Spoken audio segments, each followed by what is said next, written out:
Hello, good evening. Welcome to another episode of Glasses and Cups brought to you by Limitless Studios, LLC, and Brunel ENT. I am your host, Double A. Joining me in the studio is my co-host, TanDope. What up, do? This is a little bit about a lot. Intelligent conversation for the unintelligent world.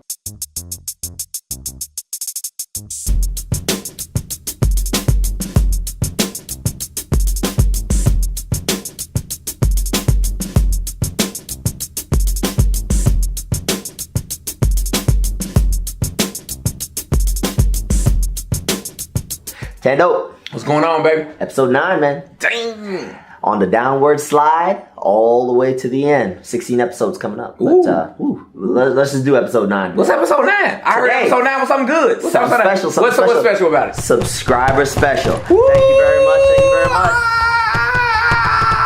Word for today. Shouts out to the subscribers.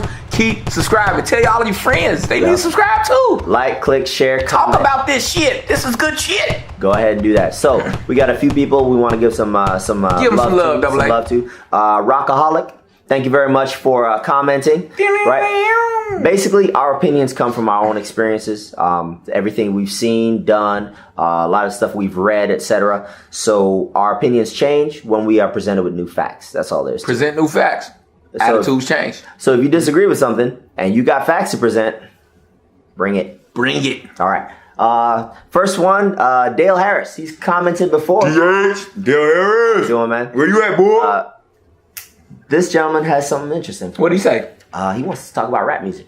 Rap music? I know, rap music. He said the rap music and what else? Rap music and how does it affect society? Right? Does it affect society? Does it affect society? Of course it do, Dale. Of course it do, bro. I want to say, is it good or is it bad? I don't think it's having a very good effect on society anymore. You see, back in the day, rap music was a positive effect because it brought to light a lot of things. Right. A lot of things came up. A lot of things was said that weren't being said before. Right. You know, you go all the way back to KRS-One, you know, Run DMC, even NWA. Woo. You know, NWA was saying, hey, before the movie, this is what's happening in our society every day. So back in the day, rap music was something that. Who's some of your favorite groups? Oh, well, I love NWA. You know, I love Run DMC. Okay.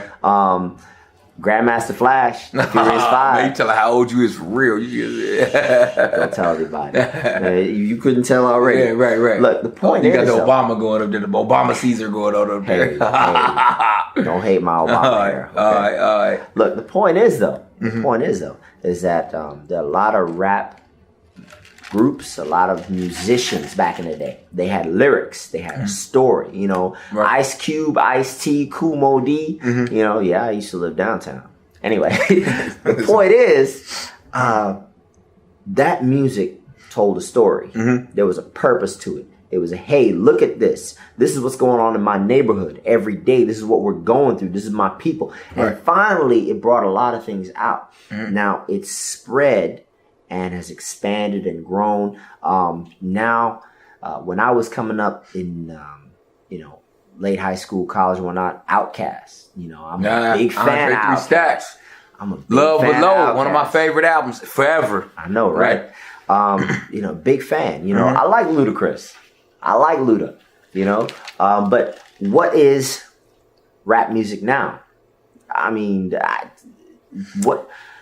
Rap music has accomplished a lot. It has become a lot. I mean, rap music now controls the way you dress, how you think about the opposite Not the sex. way I dress. I'm not saying you per se, but I'm saying in culture and in society. It affects the way these young kids are dressing. Okay. It affects how they approach the opposite sex. Yes, it women does. to men and men to women. Right? True. And it gives validity to what's cool and what's not cool. Okay, now, looking at the way these kids are dressing, and I say kids because I'm talking about people younger than me anyway. Look, the way they dress, the way they approach the opposite sex, the way they, the things that are now normative behaviors. I think that we've gotten a little bit away from the original purpose of this music. We've gotten far afield. Originally, rap music was supposed to tell you what was going on. Now, rap music is everybody pants too tight, nobody writes their own raps, and everybody's getting paid. It's pretty crazy. I mean, I don't know. Not to mention, the glorification of violence, drugs, misogyny. 2017, you still selling drugs? Yeah, and I'm not saying new hustle, bro. And I know that I said I like NWA. Yes, I did. I said that. I like Ice Cube. I like Snoop. Okay, look, the point is, I know what misogyny is. Yes, I can read. Okay, and I understand that there was some serious hostile lyrics in early rap. Yes, but now we've taken it to the point where I don't even know what you're saying anymore. Yeah, that's that mumble rap, man. I don't even know what they're saying anymore. Out. Really? Tight pants, clown. It's more entertainment, man. I think it's more entertainment. It's almost a minstrel show. Yeah, I agree. And I think modern rap music is pretty much garbage. But it still has a lot of effects on society. You can't negate that. I think it's too negative. I think they need to pull it back and try to find somewhere where it was negative for a long time, brother. No. Shouts out Tupac Shakur. That's the last one I know. Tupac Shakur, maybe that first Jay-Z, that Reasonable Doubt. Can I live? You know that. Boom. But everything after that, I don't know. Really a fan of Jay-Z. I will still bump Ether in my car. Damn. Sorry. Damn. That's you that type of guy? I know a lot about him now. I'm just saying. Okay. I don't hate Jay-Z, but hit him up and Ether. Best 2 disc records all time. Ever. All time. I have both on my playlist. Have a lot of effects on society. Right. I think that's the bottom line to answer your question, DH. A lot of effects. Most of it now, negative. Yeah. What y'all think? Let us know. It's comments, thoughts, whatever. Yeah. All right. Next thing. Let's talk about our buddy James Wright. What do you want to talk about? J-Dub. James was listening to last week's episode and he was like, hey man, African Americans, okay, we got some issues, we got some stuff. We talked about, black people not from America, right, and versus black people in America. In the country, in the trap, in the trap, right. And the experiences and, how we see each other is different. James wants to know, okay, what do we do about it? Which is, there's a lot. I'm going to say this, coming from outside the United States to here, because after our conversation ended on the camera, we kept going for a little bit, a couple hours. Yeah. And what I've come out to is this. Yeah, okay, I won't understand your experience. I've never grown up with that. I don't have this as a limiting factor. It's never been presented to me that way in my youth, so it doesn't stay up here. That being said, I think that you need to escape that too. African Americans need to escape that prison of the mind that they're in. Well, a lot of people think it's still a prison of the mind. To be honest with you, I think that we have escaped that, but now we are really running into the real physical limitations. I mean, if you really think about it, we elected a black president that kissed babies and everybody fell out and cried. But he couldn't stop violence in his own neighborhood. He was commander in chief of the whole country. But I don't think. But his neighborhood was notorious for the most crime in the states for the whole dang near 8 years he was president. Pretty much. So is that ironic or is that iconic? I mean, I don't know. But a lot of people cried and everybody fell out on the floor when he was elected. Right. So my point is, as African American people, we just need to do better. The first thing to do is stop the violence. I thought that's what Obama would do. Obviously, but you can't put all that on Obama. I mean, you're from Chicago. You can't stop violence in your own neighborhood. How do you be elected the class president? You can't stop it in your own row in the class. It just doesn't make sense. But if that's the case, hey, that's neither here nor there. The point that I'm trying to make to answer Mr. Wright's question. Okay. First thing as African Americans, stop the violence. Stop shooting Respect each other. Yourself. That's it. Respect yourself first. And then educate yourself on who you even are. And then you can go from there. Sky's the limit. If African Americans educate themselves on who they really are and where they really come from, then they'll understand that slavery is not the beginning of black history. Not at all. Okay, there's this whole place called Africa. It's a continent with hundreds of different groups of people, right? I'm talking different dialects, different languages, entire countries, empires rose and fell and all that stuff. The thing is I'm going to take a quote here from one of my favorites, Marcus Garvey. He said, a people with no knowledge of their history is like a tree without roots. Deep. Think about that. Deep. Okay. So can't grow, can't do nothing. We can't solve it all for you right now. We just can't. But let's start with stop the violence. Stop shooting each other in the street over stupid stuff. Stop killing each other over a pair of Jordans. Are you kidding me? A pair of sneakers? You live to fight another day. With these, do these. Stop fighting each other. Do these if you have to, but you live to fight another day. Yeah, but don't be doing no more the fake gun and none of that. And don't be 6-on-1 fights and stuff. That's just stupid. Just let them handle your business. Y'all gonna become best friends. Y'all still gonna hate each other, and then at the end of the day, it's over with, man. At the end of the day, it ain't worth dying, bro. Violence is not the solution Never to is. everything. Okay, there are some situations where you may have to be violent, and I hate to say it, but it's true. The world we live in, but. Let's try to avoid the violence. Yes, and educate yourself. Educate yourself. There is one thing that can never be taken away from you. They can take your money. They can take your home. They can take your car. They can take your possession. They can take your freedom. They can even take your life, but they can't take your education. I don't know. When you said they can't take away my dignity because the greatest. That boy good. That boy good. All. Yeah. I like that. Shout out to Eddie Murphy. Yeah, Sex with Chocolate. Whitney Houston. Original. All right. Moving on. What's the next one, baby? Next one. Another DH, Dale Harris. All right. He strikes again. Tell us what you think about that last one, though. Oh, yeah. Please let us know. Origin of religion. And does it have a place in society? Brother, you deep. This Dale Harris, what are you doing? You just Why sitting there like, I'm like Reiki Uku. That's what you at home doing, man. Okay. You trying to think of some stuff that can stomp us? All right. Full truth? Okay, here's where we go. Full truth. For me. Full truth for double A. I believe religion is important. I believe it has a place in society. And I believe it can do a lot of good. You ask me, it's a bunch of bull. All right? It's a bunch of creating a box to put a man in. Creating an avenue to take a man's mind. When you believe in yourself and you believe in your connection to the Creator, whatever that may be, you are better off. When you believe, I have to believe in Jesus. I have to believe in the Pope. I have to believe in Buddha. I have to believe in Krishna. I have to believe in this or that. You are now in a box. You're no different than any other choice that you've had to make in life. You're checking a box. TanDope, you know what the problem is that people take their religion and they try to inflict it on other people. Of course. Your religion is yours, right? It's yours. Right. You can be very proud of it, right? You can think, I have the best religion there is. That's great. In some ways, religion is kind of like a penis. I'm very proud of mine. I like it. But I'm not going to take it out and wave it in your face. That's just not cool. I don't even think I should look back at him the remainder of this show. I think I should just look at y'all, viewers. Yeah, tell them. I had to say. Don't tell me, tell them. So anyway, the point is that the problem that we have is that when people take religion and want to inflict it on other people, right?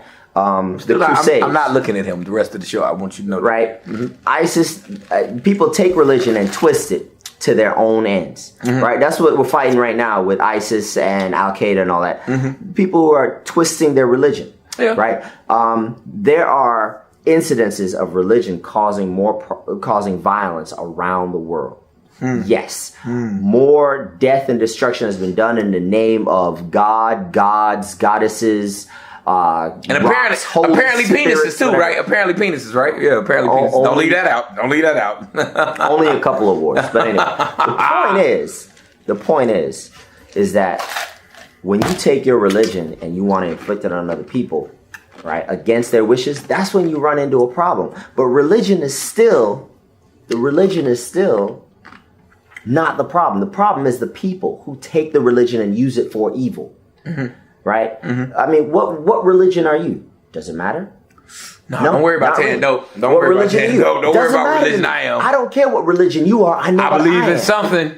Right? I believe in something, baby. I don't care if you are, any one of the big three monotheistic religions, if you are any of the Eastern religions. I don't care if you're Buddhist and you don't even have a deity so much as just a philosophy of life. I'll tell you this. Let me break down just a few things really quick.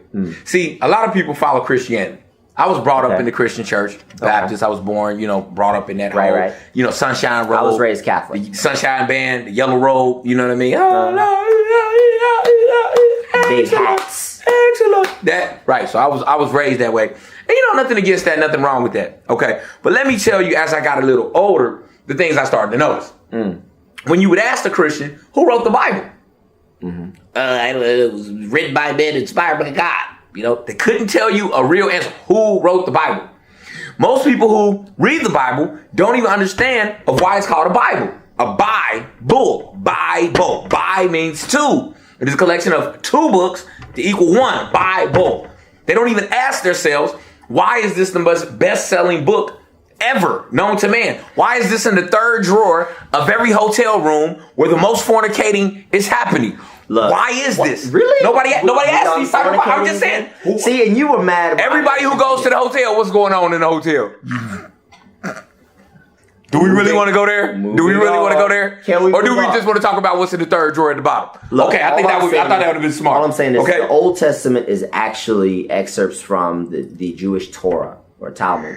And the New Testament is everything basically after Christ, written by his disciples. But the thing is, the Bible, the New Testament is chopped and I do not believe in a white, blonde hair, blue-eyed Messiah.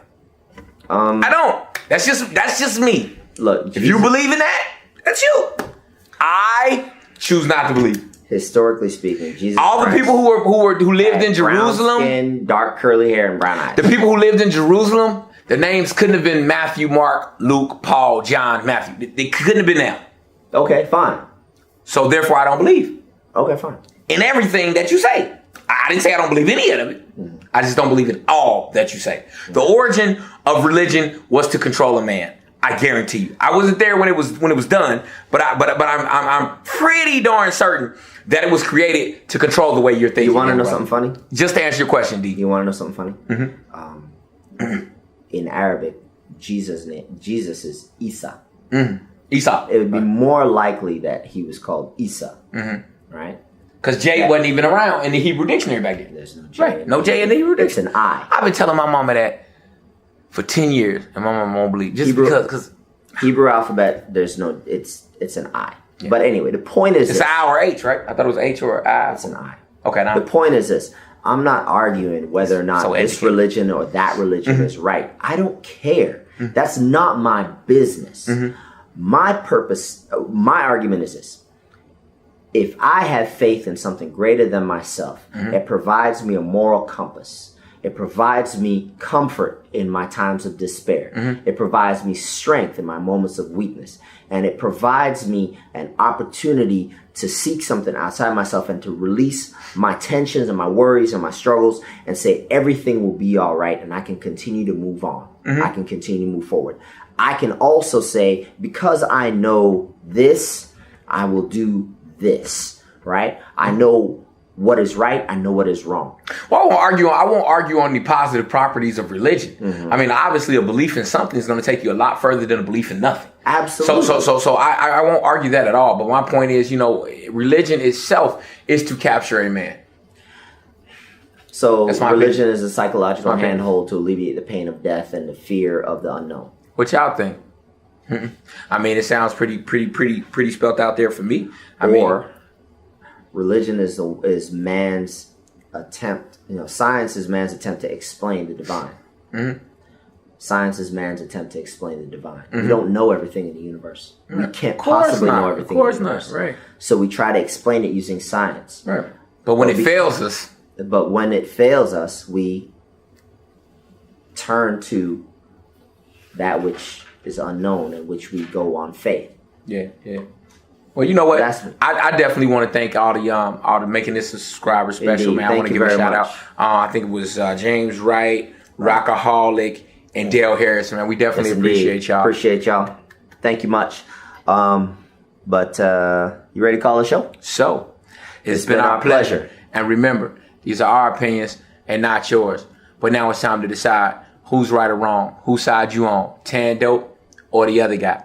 Be sure to comment below, and it could become the topic of our very next show.